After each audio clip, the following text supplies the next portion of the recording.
Greetings, fanboys and fangirls. Jared here with another video review from Fanboys Forever. And today we have a great one for you. This is the long-awaited release of the Masters of the Universe Revolution He-Man. No, it's not Revelation, as that figure was the inaugural release in the entire line. But here we have a brand new figure to commemorate the second series of the Netflix anime saga. And as we look at this figure today, it's not just a review because, well, I'm a little late to the party. So I thought, how could I make this a more interesting and worthwhile video for all the viewers at home? No, instead, you're going to see not only a very small review, but also kind of a countdown of sorts of which He-Man figures are the very best in the Masterverse line. So if this video is your kind of thing, please be sure to hit that subscribe button and hit the like button because those things really do help, especially with my first baby on the way. Much appreciated. All right, with all that out of the way, let's begin. First, we'll have a look at the box that the figure comes in. And like I've said before, I have nothing but good things to say about these brand new Masters of the Universe Masterverse packages. I feel like Mattel is one of the only companies that got the kind of reduction in plastic thing correct, because the boxes are very attractive, they're filled with incredible artwork, and there's a window so that you can easily see what kind of paint job you might be stumbling into if you find these guys at retail. And you can see the artwork is absolutely phenomenal from every single angle, whether it's the front or the side or the back or what have you.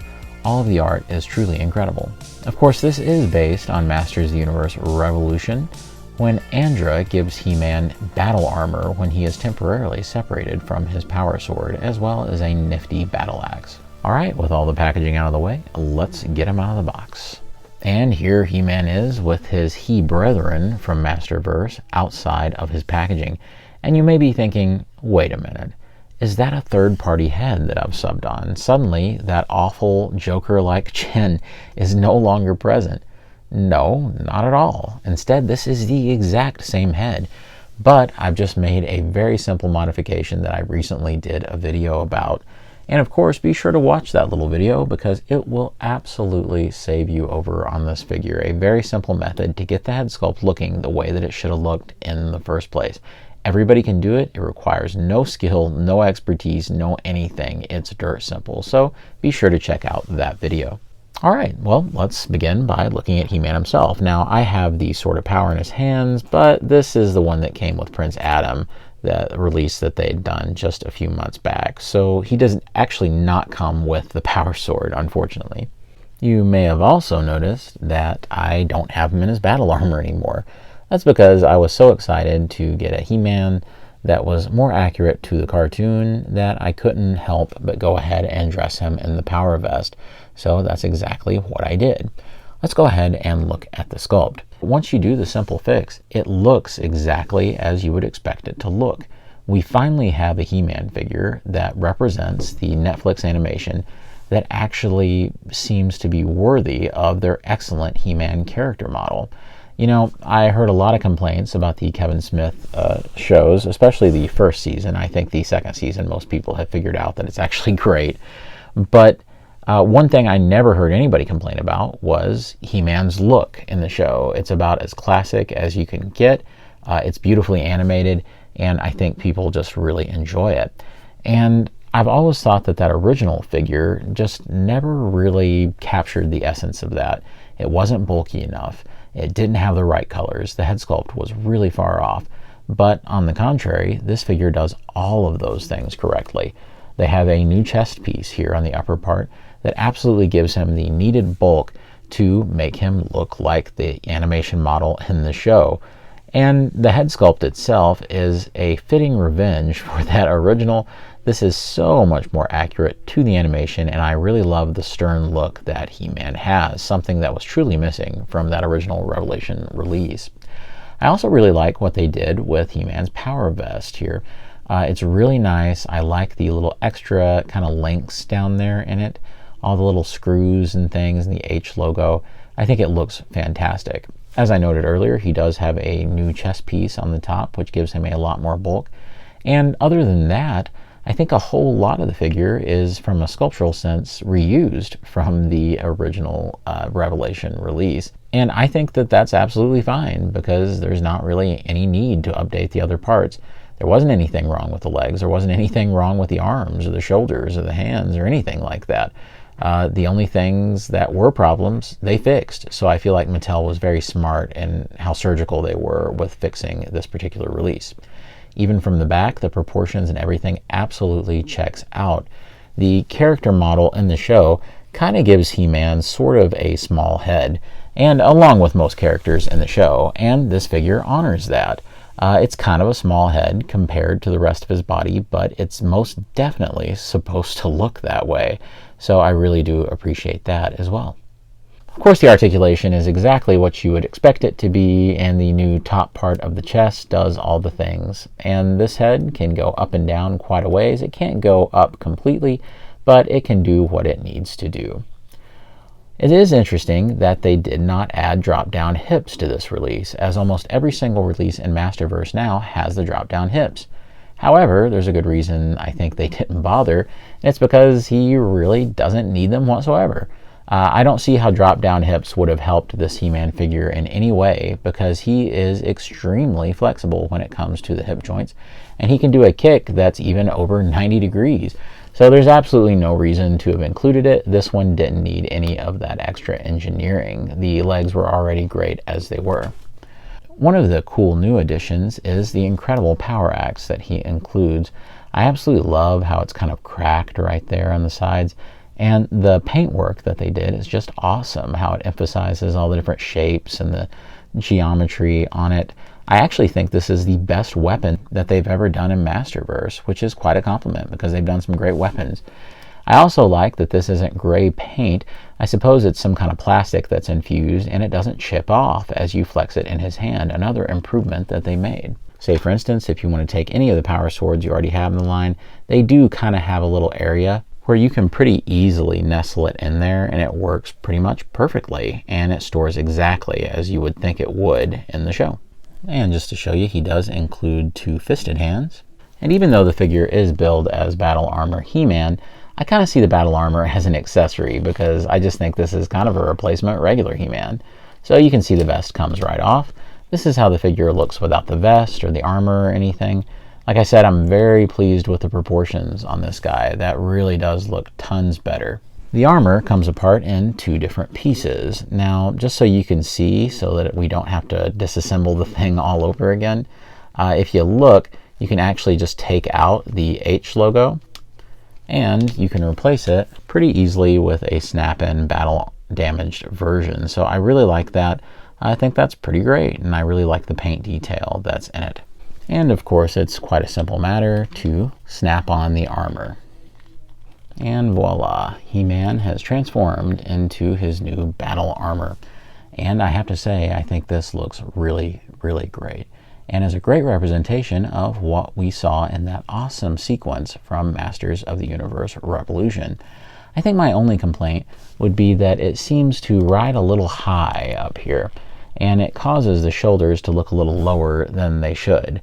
But really, it's not too big of a deal. And it's just a result of him being so bulky up here beside of his neck. Really, overall, once you see the figure in full, proportionally, I think it looks really good. And here he is from the back. But as funny as it is to say, I really do think that the battle armor is just a really super nice accessory, and that it just served as a way for them to re-release regular He-Man. Mattel knew they had to take another crack at the big guy, and I'm glad they did, because they absolutely did not miss. Alright, and indeed the time has come for our He-Man countdown. Of course, we're going to be going through which of the Masterverse He-Men are the absolute best in my opinion. Keep in mind this video is being filmed in March 2024, so bear in mind these are all of the Masterverse He-Man releases so far. Also keep in mind, for the 40th anniversary He-Man, I do in fact own the San Diego Comic-Con exclusive 2-pack version, but it's simply not different enough to feature here as one of its own entries. Also, keep in mind I'm well aware of the Mattel Creations like brown chocolatey looking artist version that they did of Revelation He-Man, And I have zero interest in owning any of those because I think they're weird and they're not particularly great looking. But hey, if you love them, you do you. So just a couple of quick ground rules before we get started with this brief list. This is in no way, shape, or form supposed to be an objective list. Instead, this is completely about my own subjective opinions, and it shouldn't be taken as anything more than that. However, if you have different opinions, I would love to hear them down below in the comments. All right, with those brief rules out of the way, let's begin with number 10. And in what is probably not a surprise to many, of course, number 10 is our very first He-Man from the line. Keep in mind, it is very important to note that I do not think this is some kind of horrible figure. As a matter of fact, I enjoyed it very much when I first got it because we had been in a really long drought for 6.5-inch scaled He-Man figures, so I thought it was really fun. But the longer I had him, the more that its inaccuracy to the source of the Netflix series really wore on me, along with its very strange head sculpt and extremely slender pectoral area, along with the weird jaundice. It just never did set right with me after. And at number 9, being a slightly neater figure, but essentially the same one, it is the Faker figure from Revelation. Now, this is a really cool figure because of all the accessories and everything that he comes with, but of course it can't escape the shadow of simply being a reversioning of that original He-Man figure. Although the head sculpts here are quite a bit more accurate to the show and much better, he still has a hard time escaping the weird situation of having that very slim pectoral area, but I really do like the battle damage on him. So you might be asking yourself why I included this Faker rather than the other. Well, because this Faker is still skin tone, so I just think that this seems more like a He-Man figure than it does a Faker figure. And up next we have the Savage He-Man. Of course, this is when Prince Adam calls down the power without using the power sword, and he becomes kind of a hulking brute that gets into some of the best combat I have ever seen in an animated series. But I will say that there's some things holding this guy back. For one thing, they were very heavy-handed with the wash on this guy, and it led to some kind of strange results, even though I think that it's still perfectly serviceable in terms of paint job. I also think that it does go away in trying to at least sort of correct the head sculpt from that original release, and it's not quite as jaundiced as the other, instead just looking like he's kind of a greased up muscle man. I think that they've added some new pieces to try to make him look a little bulkier, but he still ends up looking a little undersized to be the gigantic, muscle-bound, hulking monster of a He-Man that he is in Revelation. So I think that that kind of works against him, and also kind of looking like his feet and his hands are simply too large for this particular sculpt, still looking a little too slim when it comes to the waist and pectorals. But I really do like the head sculpt, and I still think he's a really neat figure. And at number 7, we have the standard New Eternia He-Man. Of course, this He-Man kind of kickstarted the New Eternia line, and I was actually always fairly fond of this guy. I think that it's a really fun reinvention of the kind of furry underwear. It's more of a loincloth here. I like the knife and the boot, and even their kind of new take on the Iron Cross kind of logo on He-Man's chest. All of it looks really good. I think the head sculpt is a little strange, looking more like Conan went and got his hair bleached than looking like He-Man. And, you know, he just looks maybe, there's something a little off there maybe that keeps me from identifying it strictly as He-Man. I think one of the only other things was that slim pectoral region sculpt was still working against the figures that had haunted it ever since the original He-Man release. But still, I really do like this figure. It just so happens I like some of the others more. And at number 6, we have the Netflix He-Man and the Masters of the Universe CGI He-Man. Now, this is one that I'm so happy that got released because it kind of got released right before the show got canned. I really do think that it's a good series, and I think overall the design work in the show was actually pretty nice. And I feel like this figure actually did real justice to the way that He-Man looked in the series. I think the only thing that I can say that kind of holds it back from being in that upper echelon is that some of the articulation can be pretty limited by how bulky the figure is, as well as the fact that he's a little shorter than you might expect. kind of coming in at about 1/4 of an inch smaller than a lot of the basic He-Men in the line. And anybody who watches the series knows that he might be bigger there than any other version of He-Man. So those things go against him a little bit, but I have to say, just as a sculpt, just as a figure, it looks incredible. At number 5, we have Battle Armor He-Man. Now, this is the new Eternia version, and I always thought that they had just an excellent concept here. I really like what they did with the head sculpt, with He-Man having a beard, and I love the new mythology they came up with for it on the back of the box. I also kind of think that the optional kind of thigh armor down here worked really well. I especially really liked the reference to the Dragon Walker over here. That was so cool, and the one shoulder pad. I think it's just a really brutal new way to do Battle Armor He-Man, and I always really liked how it turned out. So it's definitely worthy of being in that top half. At number 4, it is the New Adventures of He-Man figure. Now, I have to say that I was so delighted that this got released. It feels very accurate to what Mattel tried to do in the 1989 original, and it really did feel like an update of that original figure. I thought that it did a great job of putting together elements from the Jetlag series, but mostly being a recreation of the original, even going so far as to have a removable helmet that actually works pretty well. It doesn't necessarily look too bad once it's on there, and he even has the ponytail in the bag, along with the cool accessories. If you missed out on this one, I hope you can track one down, because it does seem like they're getting a little harder to find. But I was really pleased with this, and I'm definitely letting some of my New Adventures of He-Man bias show, because I thought this was a terrific recreation. This one's a little bit of a cheat, I know, but at number 3, I am going with the 1987 movie Dolph Lundgren He-Man figure. And of course, some of you watching this list might be thinking, mine doesn't look like that. Well, it's because I bought these third-party heads to go on it. So I think that that does influence me quite a bit in this category. I feel like the rest of the figure is just incredible in terms of what they were able to accomplish with all the cool armor and the nice soft goods cape. It does truly feel like an upgrade once you put a new head on it from that original Classics version that they did several years ago.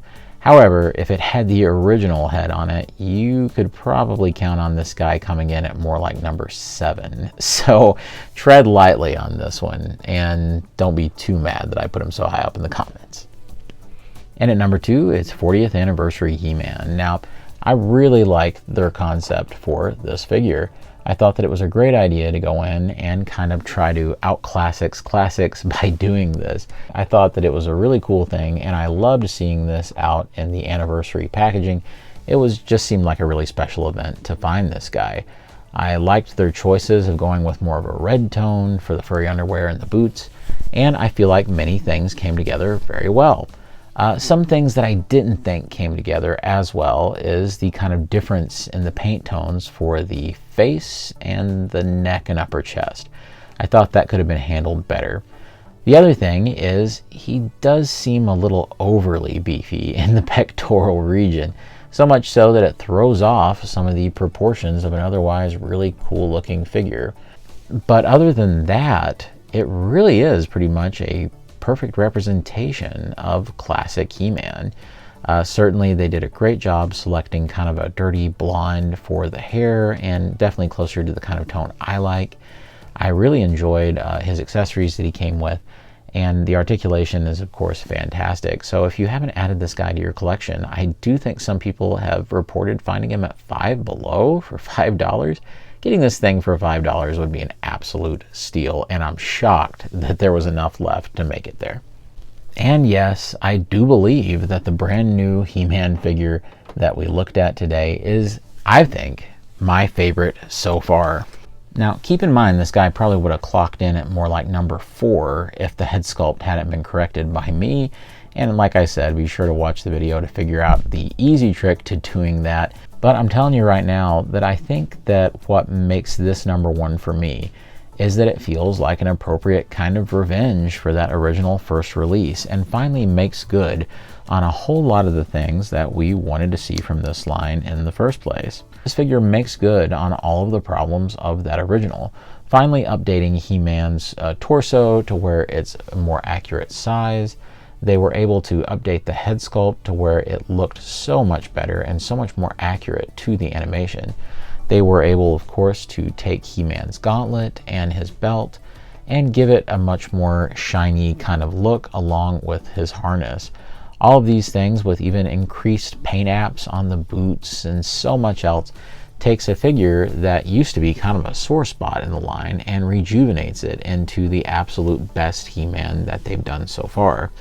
Even though the Anniversary He-Man came very close to, I think, being the kind of classic looking He-Man that I always envision in my mind's eye, to me there's no doubt that when I look at this new one, it really is a very exciting release because of just how He-Man this thing really is, and instantly puts me in the mind of the excellent animation that we've seen this version of the character featured in.